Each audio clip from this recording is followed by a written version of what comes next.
This is a video about the Student Satisfaction Survey और छात्र संतुष्टि सर्वेक्षण in Hindi by Principal Dr. Pawan Mandavkar. SSR भरने की प्रक्रिया में जब हम दूसरे criteria teaching, learning and evaluation की ओर पहुंचते हैं तो हमें student enrolment and profile, student teacher ratio, teaching learning process, teacher profile and quality, evaluation process and reforms, student performance and learning outcomes और स्टूडेंट सेटिस्फेक्शन सर्वे के बारे में जानकारी पूछी जाती है। इसमें का आखिरी मुद्दा जो स्टूडेंट सेटिस्फेक्शन सर्वे का है वो यहाँ पर तब तक नहीं खुल जाता जब तक आप बाकी सब क्राइटेरिया की जानकारी भर लेते हैं। क्राइटेरिया 2 में स्टूडेंट सेटिस्फेक्शन सर्वे के संबंध में डेटा अपलोड करने के लिए एक अलग से सेक्शन बनाया गया है। एक बार जब हम इस सेक्शन को पूरा कर लेते हैं तो सारा डेटा QIF में कंपाइल हो जाएगा जो हमें एसएसआर की प्रक्रिया को पूरा करने के बाद उपलब्ध होगा। स्टूडेंट सेटिस्फेक्शन सर्वे का डेटा दिए गए एक्सेल शीट के विशेष प्रारूप में होना चाहिए। यहाँ से आप एक्सेल फाइल डाउनलोड कर लीजिए। जो फॉर्मेट दिया गया है उसमें किसी भी प्रकार का बदलाव नहीं करना है। यहाँ पर कुछ सूचनाएं दी गई है जैसे कि आपको XLS फॉर्मेट ही उपयोग में लाना है। एक्सेल की एक फाइल में केवल 500 छात्रों की एंट्री करें। अगर आपके यहाँ अधिक छात्र है तो हर 500 छात्रों के लिए अन्य एक्सेल फाइल का उपयोग करें। हर एक्सेल फाइल में केवल एक ही शीट होनी चाहिए। अगर वहां पर 3 शीट दिखाई दे रही है तो अन्य 2 डिलीट करें। आगे आपको एक्सेल शीट की सही और गलत इमेजेस दी गई है। आपको सही इमेज देखकर डेटा भरना है। कौन से कॉलम भरना आवश्यक है और कौन से वैकल्पिक है यह भी आपको नमूने से पता चल जाता है। यहाँ प्रत्येक छात्र का ईमेल आईडी और एनरोलमेंट नंबर देना है। हो सकता है कि नए छात्रों का एनरोलमेंट नंबर आपको विश्वविद्यालय से ना मिला हो तो इस स्थिति में आप छात्रों को यूनिक आइडेंटिटी नंबर दे सकते हैं। उदाहरण के लिए आपके यहाँ 400 छात्र है तो आप उन्हें 001 से 400 तक आईडी नंबर दे सकते हैं। एक्सेल फाइल में आपको कोई भी फॉर्मूला नहीं लगाना है।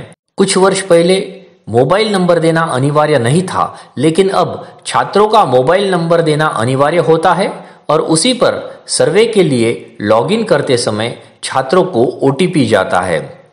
एक्सेल फाइल में कोई स्पेशल कैरेक्टर या कोड का उपयोग नहीं करना है। केवल ईमेल आईडी में आप अंडरस्कोर और @ का साइन यूज कर सकते हैं। ईयर ऑफ द ज्वाइनिंग में YYYY फॉर्मेट में ही छात्र का प्रवेशित वर्ष लिखना है। स्टूडेंट सेटिस्फेक्शन सर्वे की एक्सेल शीट देख लेते हैं।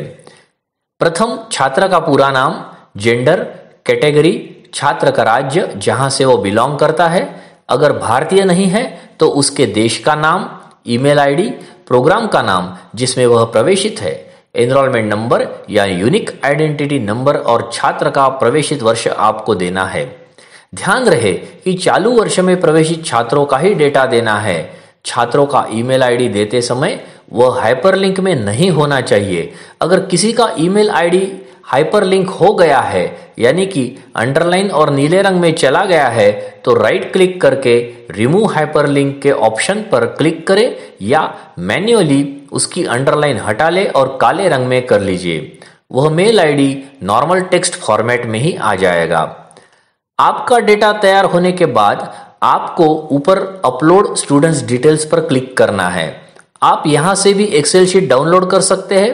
अपलोड करने के लिए चूज फाइल करें और जहां आपने आपके कंप्यूटर में डेटा भरी हुई एक्सेल फाइल सेव की है वहां से लेकर अपलोड बटन पर क्लिक करें।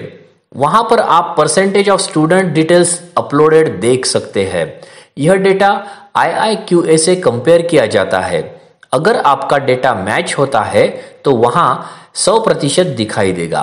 अगर कोई गलत फाइल या गलत डेटा अपलोड हुआ है तो उसे डिलीट करने का टैब यहां पर दिया है, लेकिन ये सुविधा एसएसआर सबमिट होने से पहले तक ही रहती है। एक बार एसएसआर सबमिट हो गया तो आप कोई भी बदलाव नहीं कर सकते हैं। एसएसआर सबमिट होते ही एक साथ 2 प्रक्रियाएं आरंभ होती है। एक छात्र संतुष्टि सर्वेक्षण यानी कि स्टूडेंट सेटिस्फेक्शन सर्वे और दूसरी है data validation and verification process जिसे DVV या हिंदी में डेटा सत्यापन एवं प्रमाणीकरण कहते हैं। छात्र संतुष्टि सर्वेक्षण के लिए कम से कम 50% छात्रों का डेटा भरना अनिवार्य है। सर्वे में 21 प्रश्न होते हैं, जिनमें से 20 वैकल्पिक और एक प्रश्न 3 सुझाव देने के लिए सब्जेक्टिव स्वरूप में होता है। छात्र संतुष्टि सर्वेक्षण की प्रगतियां स्टूडेंट डिटेल्स फॉर सर्वे में देखी जा सकती है। यहां छात्रों द्वारा दी गई प्रतिक्रिया की प्रगति प्रतिशत में दिखती है। यह प्रतिशत छात्रों की IIQA में दी गई संख्या के आधार पर निकाला जाता है। सर्वे के आरंभ होने की और समाप्त होने की तारीख यहां पर दी जाती है। पोर्टल पर दिए गए समाप्ति की तारीख तक यह सर्वे खुला रहता है। सर्वे कम से कम 10% तक पहुंचना चाहिए अथवा वह संलग्नित महाविद्यालयों के लिए 100 छात्रों का और विश्वविद्यालयों के लिए 500 छात्रों का होना चाहिए। जो भी आंकड़ा प्रथम पार किया जाता है वह मान्य होता है। वह समय से पहले पूर्ण होता है तो सर्वे वहीं समाप्त हो जाता है। सर्वे में 10% अथवा दी गई छात्रों की संख्या पूर्ण नहीं होती है तो NAAC द्वारा यही सर्वे कुछ दिनों के लिए आगे बढ़ाया जा सकता है और इसकी सूचना संस्थान की ईमेल आईडी पर दी जाती है। महाविद्यालय को पोर्टल पर SSS में प्राप्त प्रतिशत के साथ ही उसकी आरंभ और समाप्त होने की तिथि पर ध्यान देना चाहिए ताकि वह छात्रों को इसमें भाग लेने के लिए प्रोत्साहित कर प्रक्रिया को सफलतापूर्वक पूर्ण करें। SSR सबमिशन के बाद एक ऑटो जनरेटेड ईमेल संस्थान को प्राप्त होता है जिसमें लिखा होता है कि छात्र संतुष्टि सर्वेक्षण शुरू हो चुका है। निर्धारित समय में अगर आपके छात्रों द्वारा सर्वे में मिले रिस्पांस के आंकड़े न्यूनतम से कम है तो आपको अंक नहीं मिलेंगे। इस प्रक्रिया के लिए आपको 15 दिनों का समय मिलेगा। सर्वे में शुरुआत में केवल 30% छात्रों को ही मेल भेजा जाएगा। अगर तब तक आपके छात्रों का सहभागी होना आवश्यक आंकड़ा पार नहीं करता है तो सर्वे का समय 10 दिनों के लिए एक बार बढ़ाया जा सकता है। साथ ही बाकी 70% छात्रों को NAAC द्वारा मेल भेजा जाएगा, लेकिन पूर्ण प्रक्रिया के लिए 1 महीने से अधिक समय नहीं दिया जाता है।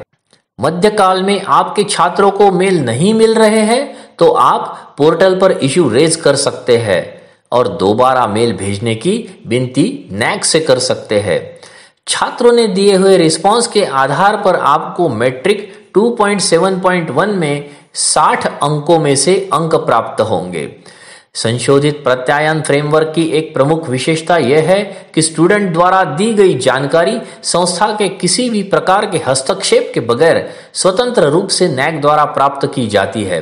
छात्रों की संपूर्ण जानकारी संस्थान द्वारा SSR की प्रस्तुति के समय मैट्रिक 2.7.1 में उपलब्ध करवाई जानी चाहिए। स्टूडेंट डिटेल्स में यहाँ छात्र का ईमेल पता और मोबाइल नंबर सही देना है। NAAC सॉफ्टवेयर में रिपीट ईमेल आईडी और मोबाइल नंबर को आइडेंटिफाई करने की क्षमता है। डेटा में कम से कम 60% जानकारी सही होना आवश्यक है, इसीलिए जानकारी उपलब्ध कराते समय अतिशय सावधानी बरतनी चाहिए। SSS के साथ सारे क्राइटेरिया पूर्ण हो जाते हैं और हम पेमेंट सेक्शन की ओर आगे बढ़ सकते हैं। सफलतापूर्वक पेमेंट होने के बाद आपको उस पेज पर ले जाया जाएगा जहां पेमेंट का और सभी क्राइटेरिया का रंग हरा हो जाएगा और प्रक्रिया को पूर्ण करने के लिए आपको यहां सबमिट बटन उपलब्ध होगा। इस सबमिट बटन पर क्लिक करने पर आपका SSR सबमिट हो जाएगा। यहां आप SSR को देख सकते हैं और डाउनलोड भी कर सकते हैं। NAAC SSS में ज्यादा से ज्यादा छात्रों को भाग लेना चाहिए। आप छात्रों की तैयारी पहले से ही कर ले तो अच्छा है। सर्वे शुरू होने पर छात्रों को NAAC एडमिन से मेल आ जाता है। मेल में नीचे लिखा हुआ होता है कि NAAC is conducting a student satisfaction survey to assess your institution on teaching, learning and evaluation. प्रश्नों के उत्तरों को जमा करने के लिए 15 दिनों का समय होने की सूचना भी वहां दिखाई देती है। आपके इंस्टीट्यूशन में किस तरीके से पढ़ाया जाता है, क्या छात्रों को मिलने वाली सुविधाएं अच्छी है या स्टूडेंट इंडक्शन प्रोग्राम कैसा था, ऐसे प्रश्न वैकल्पिक स्वरूप में होते हैं। प्रथम छात्रों को ब्लू वाला जो लिंक है इस पर क्लिक करना होता है। क्लिक करते ही छात्रों के लिए गाइडलाइंस दिखाई देती है। बाद में इंस्ट्रक्शंस होती है ऑल क्वेश्चन आर कंपल्सरी। सभी प्रश्न अनिवार्य है और सभी क्वेश्चन में छात्रों को 5 ऑप्शंस मिलेंगे। 21वें प्रश्न में छात्रों को महाविद्यालय के बारे में उनका ओपिनियन देना होता है। वहां छात्र 3 सुझाव दे सकते हैं, वीकनेस के बारे में भी लिख सकते हैं। कंटिन्यू पर क्लिक करने पर नया पेज खुल जाता है और छात्र का नाम, ईमेल और मोबाइल नंबर अपने आप आ जाता है। फिर वेरीफाई मोबाइल नंबर पर क्लिक करना होता है। सेंड ओटीपी पर क्लिक करने पर छात्र के दिए गए मोबाइल पर ओटीपी आएगा। ओटीपी ना मिलने पर रिसेंड का ऑप्शन एक बार और खुल जाता है। उसे डालने पर वेरीफाई पर क्लिक करने पर अगर सही है तो your mobile number verified successfully का मैसेज दिखाई देगा। नीचे date of birth, gender, programme name और स्पेशलाइजेशन छात्रों को भरना है, उसका भी ऑप्शन वहां पर आ जाता है। सेव एंड कंटिन्यू पर क्लिक करने पर प्रश्नावली दिखाई देगी। 20 प्रश्नों में हर एक में 5 ऑप्शंस होंगे, जैसे कि strongly disagree, disagree, neutral, agree, strongly agree. इसमें से चूज करने पर आखिरी 21वें प्रश्न में छात्र अच्छे मुद्दे या वीकनेस लिख सकते हैं या सजेशन भी दे सकते हैं। अंत में सेव बटन पर क्लिक करने के बाद मैसेज दिखाई देता है कि thank you for completing the survey. यहां पर उस छात्र का सर्वे पूर्ण होता है। समय समय पर नैक द्वारा विभिन्न मैट्रिक्स, स्टैंडर्ड ऑपरेटिंग प्रोसीजर और बेंचमार्क्स में बदलाव होते रहते हैं। इसीलिए नवीनतम जानकारी के लिए नैक पोर्टल से जुड़े रहने की सलाह मैं आपको देता हूं। तो ये थी नैक स्टूडेंट सेटिस्फेक्शन सर्वे की प्रक्रिया। नैक के अन्य विषयों पर बनाए हुए वीडियो भी अवश्य देखें। अगर आप सब्सक्राइब करते हैं तो नया वीडियो बनते ही आपको नोटिफिकेशन प्राप्त होगा। धन्यवाद।